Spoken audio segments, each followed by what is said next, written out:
Today I'm going to show you how to frame a flat felted piece. I call them needle felted paintings, and they are really fun ways to make images and copies of pictures. And if you're looking to find out how to do those, you can check out the tutorials right here on Dano Does Things.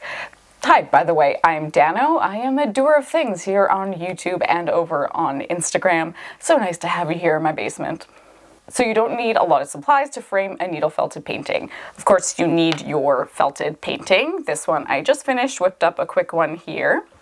You will need a frame the size of your painting. Now, I usually base my painting off the size of the frame because I like to thrift my frames, but you can also get them from anywhere like IKEA, but thrifting them is nice and economical.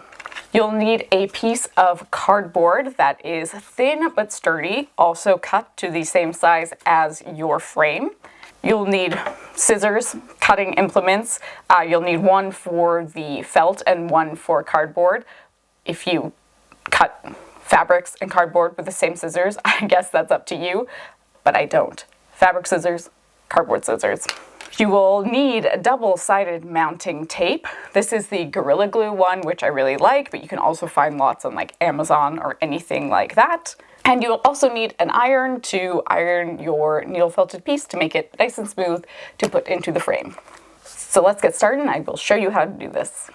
Now, since I thrift a lot of my frames, I usually base my finished piece size off of the frame. So we're going to start there. We're going to take the back off the frame and take out everything that's in there, including the glass. Now, I like to frame these without the glass so you can see the texture of the needle felted painting. It is up to you, but I think it just looks better that way. But we can use the glass to size everything that we need. When I'm cutting up the felt for my needle felted paintings, I like to do it just a little bit bigger than the glass itself, because that will give me some room to trim on the edges and make sure that my needle felting painting fills the whole surface of the frame. So you're also going to want to cut your piece of cardboard the same size as that glass there. And the cardboard, you want it to be thin because you don't want it to take up too much space in the frame because the felt is already going to be pretty thick in the frame. So you want it to be fairly thin but sturdy. Something like a cardboard box that you get like from a cereal box probably won't work, but this is the backing to a large notebook. And so this one is really nice and sturdy. Once everything is cut to size and your needle felted painting is finished, the first step is going to be to iron it. As you can see, it's pretty thick with all the layers of fluff, especially on the back. And so we want to just smooth it out and thin it out for framing. So I usually start on the back, and I'll use an iron on the highest setting with steam and go in and start pressing.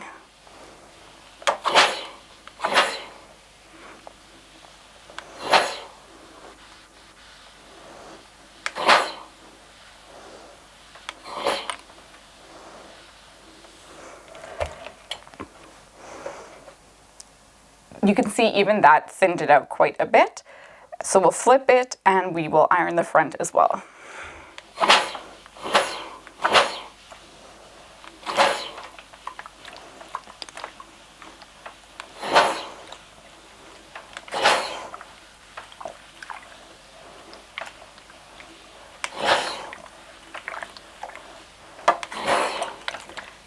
I like to use lots of steam and some agitation. It's almost like wet felting it to just get all those fibers nice and flat.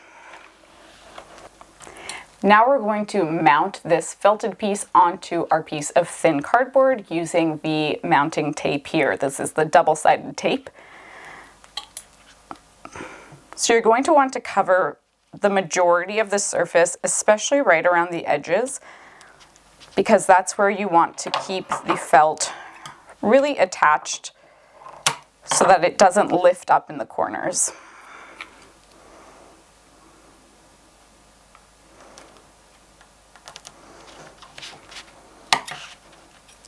You can cut off any excess mounting tape from the edges.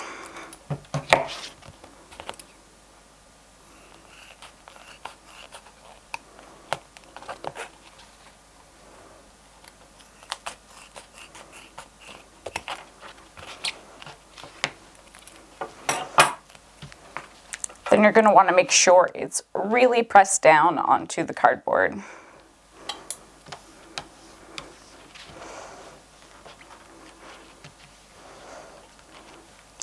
Now you just need to remove the backing from the mounting tape.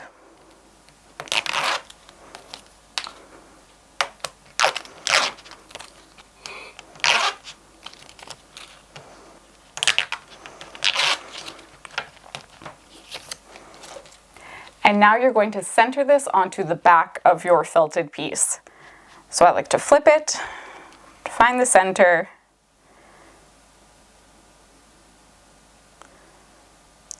and then press down, making sure it's really nice and adhered.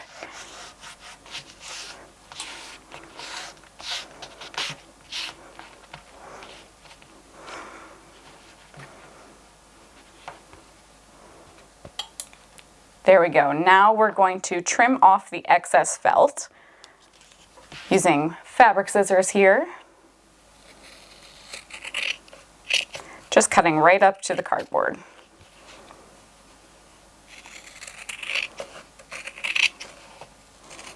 If you have too much excess felt on the sides, it's not going to fit into the frame very well.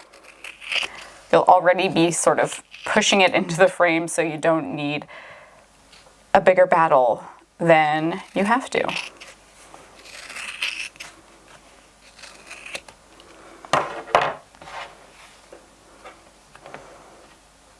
So now we are ready to frame.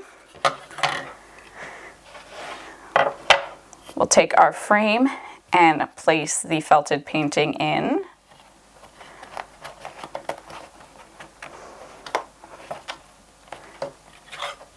And then put on the backing, making sure if it has anything for hanging or displaying, that it's going the right way. So sometimes they have a way that you have to put them in. So for instance, I believe mine has to go in like so.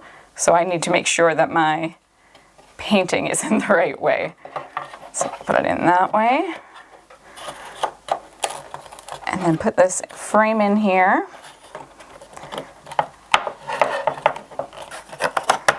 There we go. And then just put in the clips. And you're done. A framed needle felted painting. Nice and simple, a nice easy way to display your artwork.